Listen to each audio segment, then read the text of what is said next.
अस्सलाम वालेकुम, इट्स महबूब अली मुगल। आज हम डिस्कस करने जा रहे हैं diffraction of light. This topic is related to the nature of light, chapter number 9। It's a very important topic. But before coming to the topic diffraction, first once I asked question to my student, तो students का response ज़्यादातर definition में ये होता है कि bending of light is called diffraction. तो this is a half statement. Half statement most of the time is considered to be false because it cannot give us a complete sense. तो what bending of light, अगर मैं मिसाल को कहूँ कि अगर कोई कहता है कि bending of light is called diffraction, तो मैं इसको अभी गलत साबित कर दूंगा। Let's suppose करता हूँ ये source है, source which has a tendency to produce monochromatic beam of light। ये इसकी लाइट रेज है। अब फिलहाल मैं सपोज करता हूं थोड़ी देर के लिए समझाने के लिए, अगर ये लाइट रे स्ट्राइक करता है इस ऑब्जेक्ट से, जिस ऑब्जेक्ट को हमने नाम दिया ऑब्स्टिकल, ये ऑब्जेक्ट, ये लाइट रे जब स्ट्राइक करेगा किसी ऑब्स्टिकल से तो यहां से बेंड हो गया, तो हम इस बेंडिंग ऑफ लाइट को डायफ्रैक्शन नहीं कहेंगे, इस बेंडिंग ऑफ लाइट को हम कहेंगे रिफ्लेक्शन। अब आए थे वापस, कंप्लीट सेंस हमें नहीं मिला, तो ये स्टेटमेंट आपकी हो जाएगी wrong. Bending of light is not a diffraction, bending of light can be a reflection. अब आएंगे वापस। अच्छा, टॉपिक को स्टार्ट करने से पहले हम डिस्कस करेंगे, एक हम टर्म यूज करते हैं obstacle. Obstacle is a thing which opposes या which block the path of a light. Let's suppose करता हूं ये एक नॉन ट्रांसपेरेंट चीज है, मिसाल तौर ये स्लिट है, ये कंप्लीटली स्लिट है, नॉन ट्रांसपेरेंट है, फिल्ड है। अब इससे ये लाइट पास नहीं होगी, तो हम इसको कहते हैं ऑब्स्टिकल। अब आएगा वापस, वंस ऑब्स्टिकल इज प्लेस्ड या once obstacle is placed to disturb the path of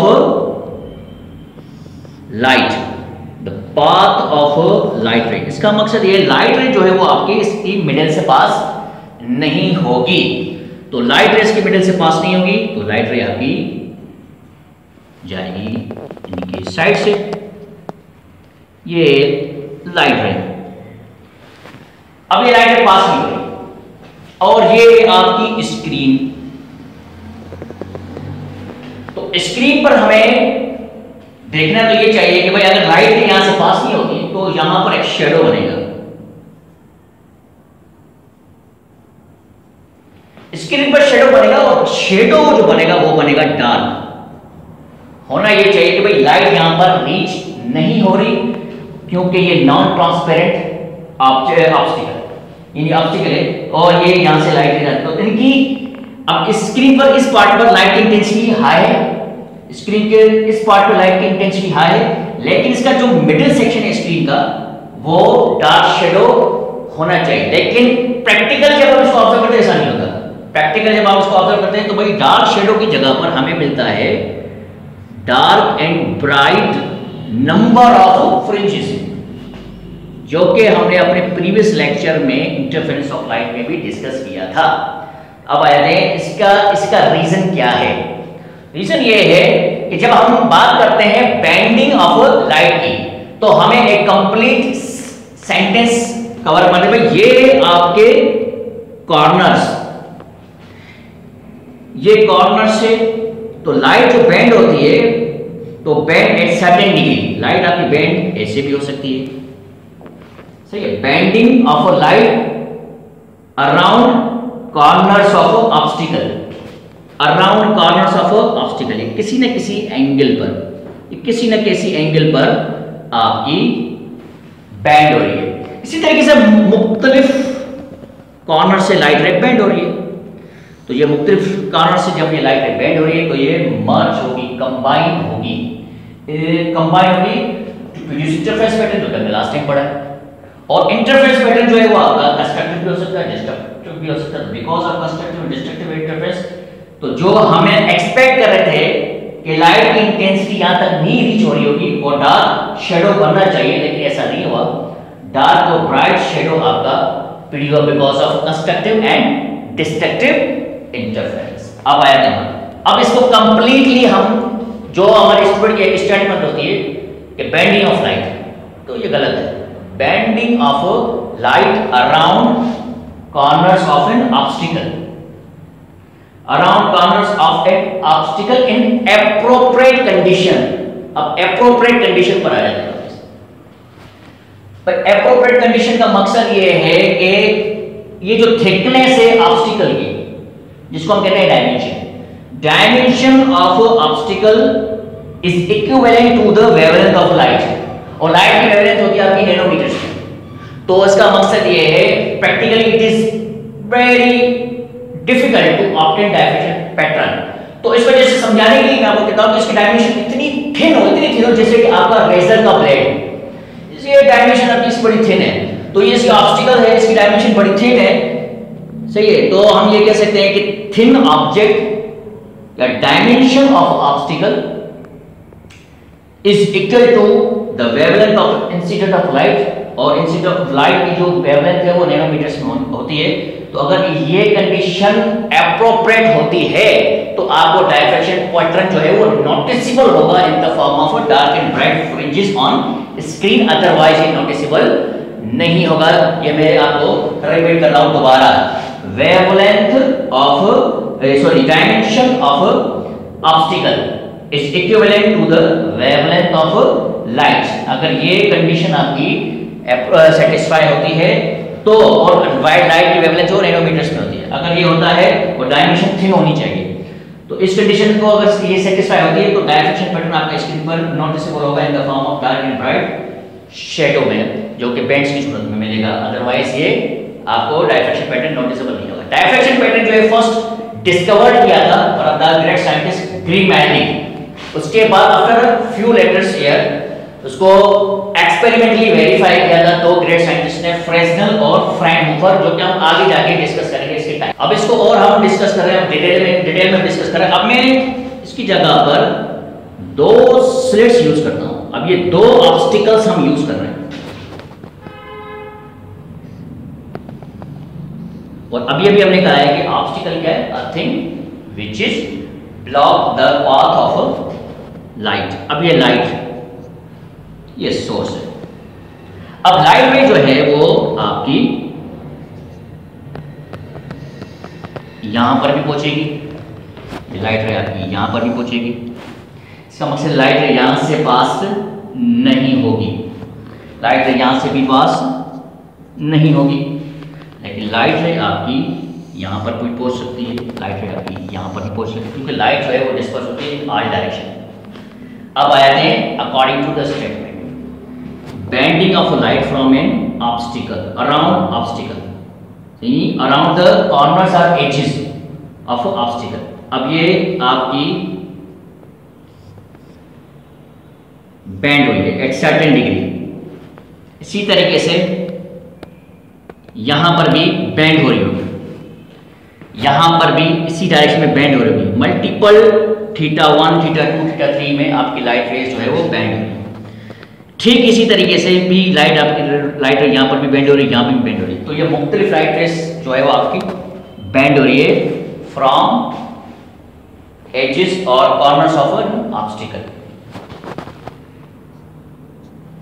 तो स्क्रीन पर क्या होगा, स्क्रीन पर आपकी जो लाइट रे है वो आपकी लाइट रेस जो है वो एक दूसरे से टकराएंगी और इंटरफेरेंस पैटर्न आपका प्रोड्यूस होगा इन the form of bright and dark fringes. तो इस फिनोमिना को हम कहते हैं डायफ्रैक्शन। तो अब स्क्रीन पर आपके एक स्टेटमेंट नजर आएगी, the phenomena in which light bend from around the corners of an obstacle in appropriate condition. और एप्रोप्रिएट कंडीशन हमने आप लोगों को बता दी, कौन सी कंडीशन थी वो, dimension of obstacle is equivalent to the wavelength of light, that phenomena is called diffraction. तो ये डायफ्रैक्शन आपको स्टेटमेंट के साथ साथ स्क्रीन पर कुछ इमेजेस भी आ रही है। तो ये सैंपल है आपके डेली लाइफ से रिलेटेड। ये मिसाल किसी डोर है और डोर से लाइट रेज जो है वो पास की हुई, लेकिन उस डोर के अंदर होल क्रिएट करवाया जाए तो होल की जो आपके कॉर्नर्स है वहां से लाइट रेज जो है बेंड होगी, तो वो डोर कंप्लीट आपका हो गया ऑब्स्टिकल। अब उसमें से जो होल है या उसमें से जो आपका कहीं ना कहीं से लाइट रे पास होने की गुंजाइश निकल आती है, तो आप स्क्रीन पर देखोगे तो आपके जो स्क्रीन में हिसाब से वॉल है या दीवार है तो आपको मल्टीपल कलर्स के ब्राइट एंड डार्क बैंड्स नजर आएंगे, पट्टे नजर आएंगे। तो ये आपका बिकॉज ऑफ इंटरफेरेंस। अब हमने जो लास्ट टाइम इंटरफेरेंस पैटर्न पढ़ा था जिसपे हमने काफी वीडियोस बना ली, यंग्स डबल स्लिट एक्सपेरिमेंट भी हमने डिस्कस किया था इंटरफेरेंस पैटर्न में, उसमें हमने फोकस किया था इंटरफेरेंस ऑफ लाइट, याद रहे। लेकिन आप लोगों ने एक चीज नोट नहीं की होगी, मैं अब आपको वो चीज नोट करवाना चाहता हूँ। यंग्स डबल स्लिट एक्सपेरिमेंट में हमने क्या यूज किया था, दो स्लिट्स यूज किए थे। दो स्लिट्स हमने यूज किए थे, क्यों यूज किए थे? सिंगल मोनोक्रोमेटिक लाइट को स्प्लिट करने के लिए जो टू मोनोक्रोमेटिक लाइट रेज। तो हमने उसमें कौन सा प्रोसेस करवाया? उसमें हमने डायफ्रेक्शन प्रोसेस करवाया। स्टार्ट में क्या किया है भाई, हमने क्या किया, दो स्लिट्स के दरमियान लाइट रेज को पास करवाने की कोशिश की और लाइट रेज बैंड हुई, स्प्लिट हो गई ये टू लाइट रेज, क्योंकि वो दोनों के दोनों स्लिट्स जो थी वो आपकी क्या थी, ऑब्स्टिकल्स थी, जो कि हमने उस लाइट के पाथ के दरमियान रखे। अब स्क्रीन पर आपको मल्टीपल, अब वो इंटरफेरेंस पैटर्न आपका हुआ बाद में, जब वो दो लाइट रेज आपकी मर्ज हुई है, सिमिलर प्रोसेस यहां भी। तो इंटरफेरेंस पैटर्न की वीडियो बनाने के बाद एकदम से हमारे पास अब ये टॉपिक आ गया डायफ्रेक्शन। अब इस सूरत में हमें अब इसको और मजीद डिटेल में डिस्कस करना है। इसकी टाइप्स हैं, इसकी दो टाइप्स हैं, Fresnel diffraction and Fraunhofer diffraction. अच्छा, अब हम डिस्कस करने जा रहे हैं टाइप्स ऑफ डायफ्रेक्शन। इसकी दो टाइप्स हैं, एक है फ्रेस्नेल डायफ्रेक्शन, दूसरा है फ्राउनहोफर डायफ्रेक्शन। पहले हम डिस्कस कर लेते हैं फ्रेस्नेल डायफ्रेक्शन। अब आया तो वापस भाई, आपने थोड़ी देर पहले डायफ्रेक्शन प्रोसेस में डिस्कस किया है कि ये जो सोर्स है जो कि प्रोड्यूस करता है monochromatic beam of light rays. अब मैंने कुछ लाइट रेज आपके सामने बना दिए। अब ये तीन ऑब्स्टिकल्स है, लेट सपोज करते हैं। अब ये यहां से तो लाइट पास नहीं होगी लेकिन बैंड होगी एट सर्टेन डिग्री, बैंड होगी एट सर्टेन डिग्री, और ये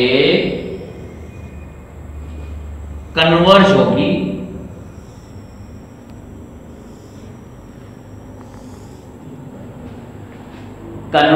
on a single point on a screen. अब आए थे कैसे, अब क्वेश्चन ही आया था मेरे पास, तो मैं आप लोगों को एक बड़ी इंपॉर्टेंट पॉइंट बता रहा हूं। Source from which monochromatic light ray is produced, obstacles in object both are placed at a finite distance, यानी इनफाइनाइट पर नहीं हो, फाइनाइट हो। आ जाते हैं वो दूसरा पॉइंट, ऑब्स्टिकल इन ऑब्जेक्ट जहां से लाइट बेंड हो रही है और स्क्रीन जहां पर वो मर्ज हो रही है, ये भी आपकी फाइनाइट डिस्टेंस पर हो। तो ये आपका एक इंपॉर्टेंट कंडीशन, एक इंपॉर्टेंट पॉइंट है। सोर्स और object both are placed at finite distance, object from which light ray bends and screen both are at a finite distance पर। तो होगा क्या, लाइट रे आपके बेंड होगी फ्रॉम द कॉर्नर्स और एजेस ऑफ ऑब्स्टिकल, तो वो स्क्रीन पर जब बेंड होगी तो कंबाइन होगी on a single point because of constructive interference of spherical wave front. मैंने वर्ड यूज किया है स्फेरिकल वेव फ्रंट। इस सूरत में आपको स्क्रीन पर मिलेगी, स्क्रीन पर जो आपको मिलेगा वो डार्क और ब्राइट फ्रिंजेस मिलेगी बिकॉज ऑफ कंस्ट्रक्टिव और destructive interference of spherical wave fronts. इस डायफ्रेक्शन को हम कहते हैं फ्रेस्नेल डायफ्रेक्शन।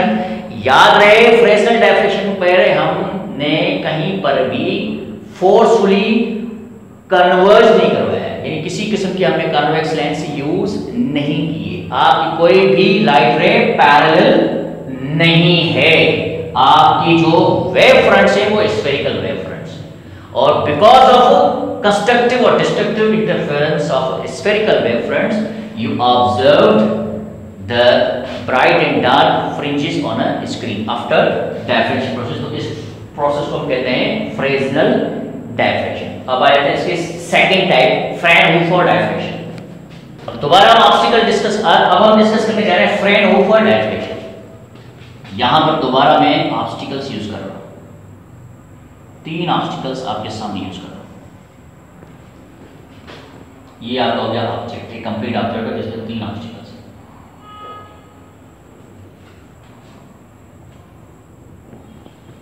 अब आया इंटर, ये सोर्स है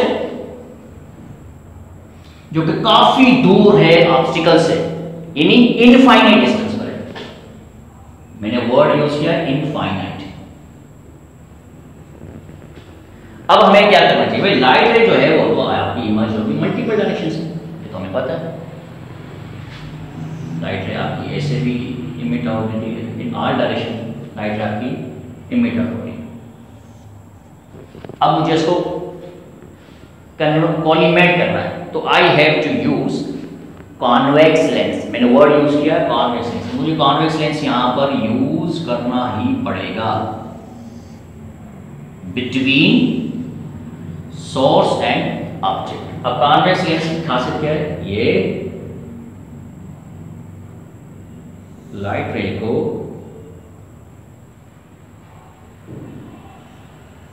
सेंटर से पास नहीं करता, लेकिन जहां से भी होगी लाइट रे को बैंड करेगा।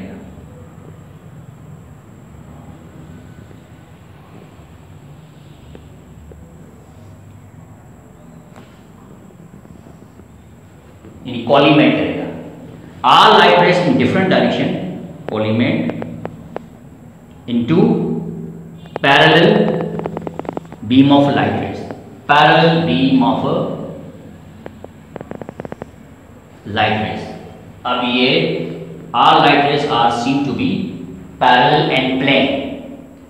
अब ये आपका क्या है, क्यों हमने कॉन्वेक्स लेंस यूज किया, इनफाइनाइट होने की वजह से।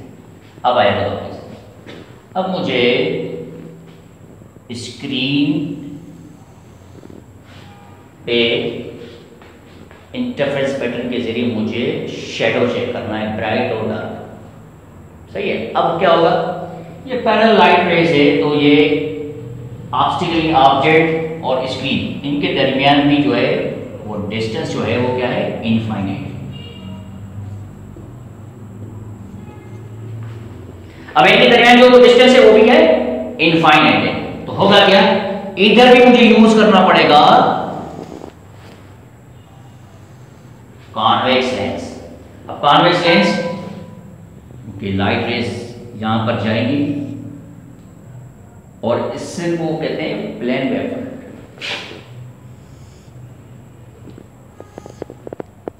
अभी लाइट रेज जो है सारी बातें आपकी जो है एक पॉइंट पर कंबाइन होगी।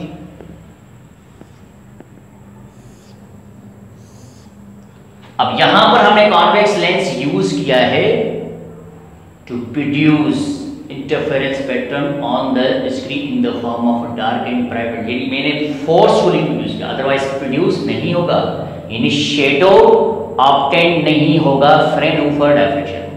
क्यों, क्योंकि source and object both are placed at infinite distance. Obstacle यानी object and screen both are placed at infinite distance. All light rays, once we convex lens is used between source and obstacle, the all light rays are converted into all different direction light rays are collimated into parallel beam of light rays, and when these parallel beam of light rays passes through obstacle, they are not much bended because of infinite distance. What we have to do, use another convex lens, to converge all parallel beam of light rays on a single point on a screen to produce constructive or destructive interference in the form of dark and bright fringes। Screen पर आपके dark और bright fringes नजर आएगी। तो इस diffraction को ये क्या है, बिकॉज ऑफ, अच्छा ये constructive और destructive interference होगी किसकी, प्लेन वेवफ्रंट। इस डायफ्रेक्शन को कहते हैं फ्रेनहोफर डायफ्रेक्शन। ये हम प्रैक्टिकली लैब में करते हैं और वो फ्रेस्नेल डायफ्रेक्शन जो है वो आपका नेचुरल है।